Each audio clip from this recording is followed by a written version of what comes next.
كان قاعد عند امه واكل شارب نايم مبرطع في الشقه، ما حدش بيقول له تلت التلاته كام، ولا حد بيراقبه ولا واجع دماغه باي حاجه. يعني لو هو هيتجوز عشان ياكل لقمه نظيفه، هو كان قاعد والله وبياكل ومفيش حد يعني تعبه او مش عارف حاجه، وممكن يطلب دليفري. فهي المشكله هو ما بيتجوزش عشان لقمه نظيفه، دي بس لازم تفهموها. يتجوز عشان يستقر. يعني هو ابوه ما كانش رافع عليه قضيه في المحاكم، هو قاعد مع ابوه مستقر، وممكن كمان مقضيها ولا بيدفع ولا ميه ولا كهرباء ولا خدمات ولا ايجار ولا اي حاجه، هو مش شاغل دماغه بالدنيا اصلا. يعني هو قاعد مستقر وقاعد بيتعمل له اكل نظيف وقاعد في خدمه 5 نجوم وبقطع في بيت ابوه، فهو مش في دماغه ومرتبه في جيبه وبيعمل اللي هو عايزه، بيسهر مع اصحابه وبتاع ومريح دماغه. فهو لما يقرر يتنقل من الحياه بتاعت العزوبيه للحياه الزوجيه، هو عايز حاجه جديده. لو ما لقاش حاجه جديده انتوا بتزعلوا لما هو بيدور عليها في حته ثانيه. طب هو متجوز ليه؟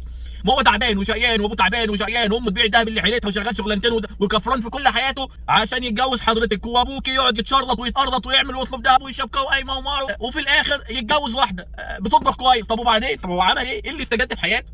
ما هو كان بياكل عند امه والله، ما عندوش اي مشكله في الاكل عشان والله كان مستقر عشان يبني اسره. يا ستي ما هي الاسره دي هتطلع، هو ينفع نبني اسره واحنا سعداء؟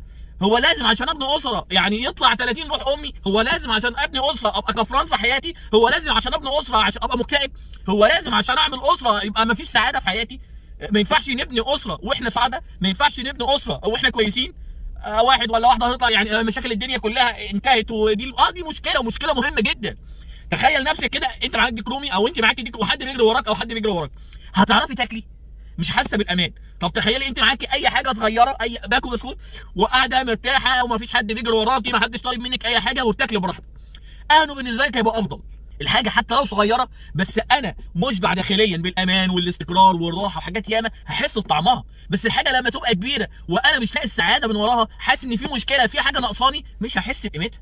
هو نفس المشكله. هو دلوقتي الراجل طالع 30 روح امه، خصوصا الايام دي في غلو الاسعار والاكل والشرب حاجات ياما. طب هو لما يرجع بيته هو مستني قايمه نكد؟ هو مستني حد ينكد عليه؟ ما هو هو مقابل اصلا، هو قاعد هناك في الشغل صحابه هناك مظبطينه، وهو قاعد بيلغي في ده وبيعمل طالع روح. خلاص هو رجع البيت هيلاقي حاجه جديده ولا هيلاقي برضه نفس اللي هناك نفس اللي عنده؟ طب ايه اللي استفاده هو؟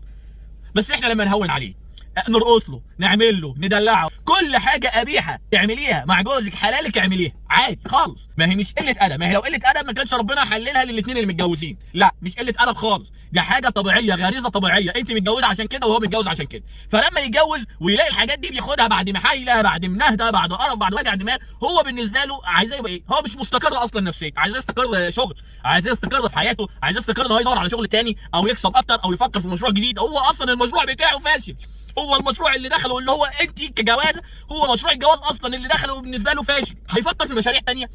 فاذا تحقق الاستقرار النفسي بتاع الواحد، على الاقل يا ست حتى لو هو دخله قليل، في واحده بتهون عليه حياته، في واحده بتهون الدنيا كده في عيشته، بتقلل مصاريفها، بيقعدوا يدبروا الدنيا مع بعض كده، في ارتياح نفسي. حتى لو هو عايز يعمل حاجه هيبقى في استقرار، حاسس ان واحده واقفه في ظهره، بسطاه، سعداه، مخلياه مش شايف حد في الدنيا غيرها.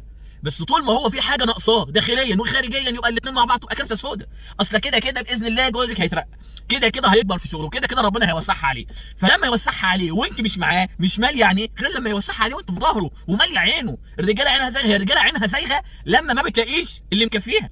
فقرار الجواز بالنسبه للواحد او الشاب هو قرار بالنسبه له، هو قرر يستغنى عن راحه البال اللي هي كانت متوفره عند بيت اهله امه وابوه. هو قرر ان هو يستغنى عن كل حاجه ليها علاقه بالعزوبيه في سبيل بناء اسره، بس بناء اسره سعيده. هو قرر ان هو يستقر، بس يستقر ويشبع رغباته، يستقر ويعيش حياه جديده، يستقر ويلاقي اللي مش موجود في بيت اهله. هو عايز الاوبشن الزياده، فلازم يكون عندك. لو ما توفرش هيدور عليه، واوعي تقنعي نفسك ان هو مش هيدور والله. لو مدير بنك، لو ايه، حتى لو بيلبس بدله شغله مهما يكن، دي رغبات مالهاش علاقه بواحد محترم ولا مش محترم. دي حاجات غرائزيه جوه الواحد، دي حاجات جوه الواحد، زي ما هي جواكي، زي ما هي جوانا، زي ما جوه عند اي راجل هيدور عليها، مالهاش علاقه بالاحترام ولا عينه زايغه ولا مش ولا ليها علاقه باي حاجه.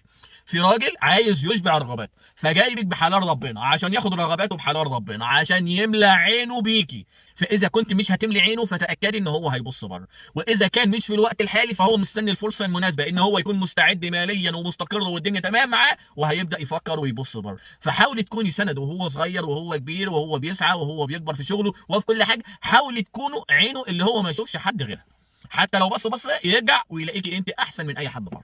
هو لو طلع من البيت راح شغله، زميلته قدمت له اكل، طريقه كويسه، اسلوب شيك، ضحك في هزار، في الكلام من ده، الكلام ده لو مش موجود في البيت، اوتوماتيكيا هو دماغه وذهنه وقلبه هيروح في حته تانيه، وهي بطريقه غير مقصوده. بس مع الوقت، مع وجود فقد في البيت، هيبدا الموضوع التاني يكبر ويكبر ويكبر لحد ما يبقى امر واقع بيهدد استقرارك انت في بيتك وفي حياتك. احنا بنسيب السكينه لحد ما تسرقنا. المشكله ان في ناس اصلا بتتكسف تتكلم في الحاجات دي، وبناء عليه بيحصل مشاكل، ان كل واحد حاطط همه في قلبه وساكت، وكل واحد حاطط همه في قلبه وساكت، خايفين نتكلم مع بعض، خايفين نقول لبعض، وتبدا المشكله تكبر جوانا لحد ما يبقى امر واقع. اوب، حصلت كارثه يا جدعان، في كذا، الله طب ما انت ما قلتليش وانت ما قلتليش. طب ما كل واحد عارف الدور اللي مطلوب من التاني. الواحده قبل ما تطلع من بيتها هي عارفه المطلوب منها تعمل ايه، والواحد اللي رايح بيته هو عارف المطلوب منه يعمل ايه. ليه ما نتكاملش؟ هو قاعد هناك مع صاحبه ابراهيم خرابه ومجدي عفشه والدنيا حلوه معاه هناك، وعايز جو جديد، عايز اوبشن جديد، عايز يرجع بيته ياكل يستقني. هي الدنيا خربانه خربانه، يبقى مش خربانه من كله، هي خربانه من بره. يرجع من بيته يلاقي كوتي كوتي وميدو ميدو وبتاع، ويلاقي الكلام من ده. ما هو مش هتبقى من كل حته سواد. وقلنا طول ما في راحه داخليه ونفسيه ربنا هييسر الحياه. عمر الدنيا ما هتستقر على وضع واحد. انت لو شغال موظف صغير مسيرك يوم تكبر، انت لو شغال في صنعه مسيرك يوم تبقى معلم، انت لو محلك صغير مسيرك يوم يكبر. بس لما يكبر يكبر بينا، يكبر ببيتنا، يكبر باسرتنا، يكبر مع بعض، وهكذا العمليه. ما يكبرش بواحد والتاني يتركن على الرف. هو متجوز واحده تدلعه بكل معاني الكلمه، تدلعه. انت مستكتره عليه الكلام ده، انت بتعملي الكلام ده بالقطاره معاه، انت ممكن تعملي الكلام ده معاه بفلوس. طب هو ايه اللي فرق بينك وبين بره؟ هو جايبك عشان تبقى حلال وفي بيته تعملي كل ما هو محرم عليه خارجيا تعملي جوه البيت. بس دي حاجه مطلوبه منك، فحاولي تعمليها وانت مبسوطه. حاولي تعمليها فعلا عشان تحافظي على بيتك. لازم تبص للموضوع كده. لو انت فعلا مش فارقه معاكي بيتك، اعملي اللي انت عايزاه، وربنا يصلح حال بيوتنا. مع السلامه.